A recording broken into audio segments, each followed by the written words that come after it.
Jokowi turun derajat dari presiden malah jadi juru kampanye pilkada. Udah dianterin pulang pakai pesawat tempur, balik lagi ke Jakarta. Kagak salah tuh Pak. Orang di mana-mana abis jadi presiden lanjut ke level internasional. Lah ini malah turun kasta.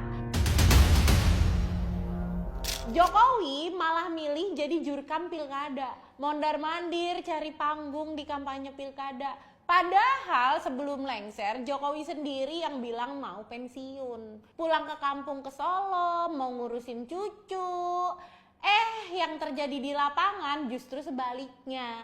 Emang kan Bapak apa yang diomongin selalu sebaliknya.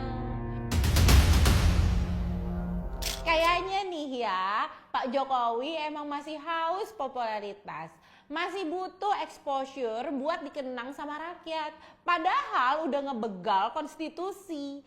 Anaknya udah jadi wakil presiden. Kok kelihatan masih gak puas juga sama kekuasaan? Buktinya kemarin pas ditanya wartawan soal video Presiden Prabowo, dengan entengnya Jokowi ini ngasih keterangan ngawur soal Undang-Undang Pemilu nomor 7 tahun 2017.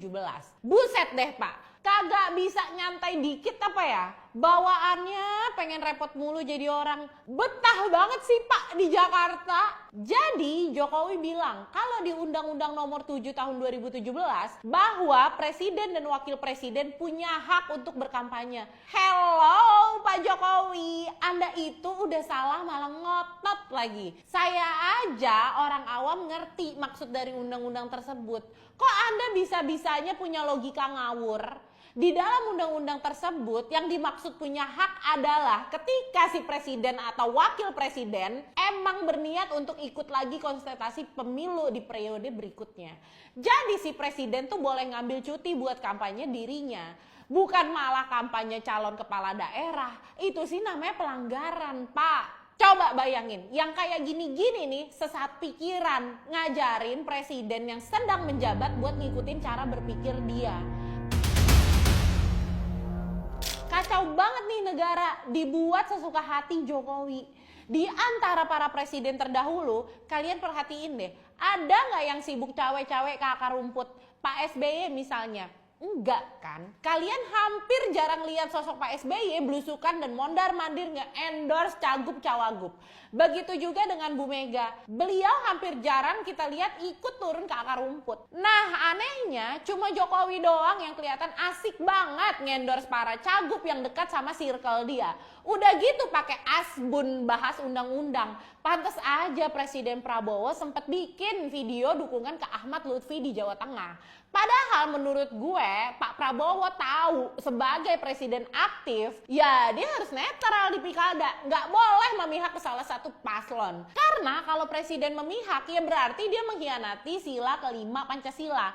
Keadilan sosial bagi seluruh rakyat Indonesia. Semoga aja Pak Prabowo masih ngerti apa makna dari keadilan. Jangan kayak mantan sebelumnya. Dia adil cuma buat kroni-kroni dan circle-nya doang. Kan kelihatan dari keberpihakannya di Pilpres 2024 waktu anak sulungnya jadi cawapres. Oke, setelah Jokowi sibuk kampanye di Jawa Tengah beberapa minggu lalu, elektabilitas Ridwan Kamil di Jakarta ternyata anjlok. Hal itu kayaknya bikin Jokowi khawatir. Padahal sebelumnya Kang Emil udah capek-capek datang ke Solo buat konsultasi. Nyatanya warga Jakarta udah nggak bisa dibegoin lagi pakai imajinasi akal-akalan. Ditambah kemunculan Anies Baswedan yang tiba-tiba ngasih dukungan buat Mas Pram dan Bang Dul di Jakarta. Jadi wajar aja kalau Ridwan Kamil langsung panik gitu. Nah ngelihat kondisi itu nggak pakai lama Jokowi terbang ke Jakarta buat ketemu sama relawannya dan yang pasti Ridwan Kamil dong. Tapi mohon maaf cawagup dari PKS Pak Suswono nggak diajak dulu ya. Takut bocor say. Di Jakarta dengan lantang Jokowi bilang kalau dia dukung Ridwan Kamil. Tapi mohon maaf ya Pak, warga Jakarta udah pada gedek banget sama situ. Apalagi sejak Pak Anies dijegal sana sini waktu Pilpres. Makin gondok deh tuh warga. Nah ngelihat Pak Anies ternyata bersikap untuk mendukung Mas Pram dan Bang Dul. Ya secara otomatis relawan Anies yang anak abah sikapnya ikut mendukung Mas Pram dan Bang Dul. Kalau mau adu kuat nih ya, bukannya gue takabur, tapi anggap aja ini asumsi sotoy gue aja nih. Jadi Mas Pram itu udah didukung 3 kekuatan besar di Jakarta. Pertama The Jackmania, yang emang udah mengakar puluhan tahun di Jakarta. Kedua, relawan Ahokers dan Silent Majority yang jumlahnya juga nggak main-main. Ketiga, yang jadi gongnya nih, yaitu kemunculan Anies Baswedan bersama Mas Pram dan Bang Dul. Waduh, kalau kayak gini caranya, feeling gue abis pencoblosan nanti bakal ada 3 orang yang pulang kampung. Yang satu Ridwan Kamil ke Bandung, Pak Suswono balik ke Bogor, yang ketiga Jokowi pulang ke Solo.